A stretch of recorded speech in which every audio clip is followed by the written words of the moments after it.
को इंतहाई शिद्दत से अपने अंडों से बच्चों के निकलने का इंतजार था।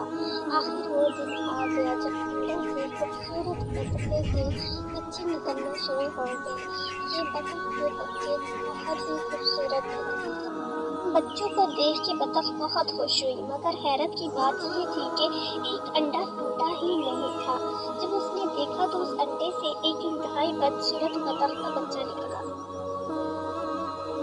सब बच्चे बहुत खूबसूरत थे, मगर एक डकलिंग जो कि खूबसूरत नहीं थी। सब उसका मजाक उड़ाते और कोई भी उसे अपने साथ खिलाने का तैयार न था। एक दिन जब बिल्ली और मुर्गे ने उसे देखा तो उसका मजाक उड़ाने लगे, उस पे खूब हंसे और उसे ताने दिए बदसूरत होने। अब वो बहुत उदास रहती थी और किसी के साथ खेलने को तैयार न थी क्योंकि सब उसका मजाक उड़ाते थे।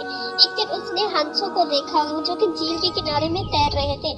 उसने उन्हीं के साथ जाने को तरजीह दी, मगर ये ख्याल भी उसे सताता था कहीं फिर कोई उसका मजाक न उड़ाए। मगर देखते ही देखते वो इंतहाई खूबसूरत हंस बन गई। अब हर कोई उसे देखता और उसकी खूब तारीफ करता कि वो खूबसूरत है।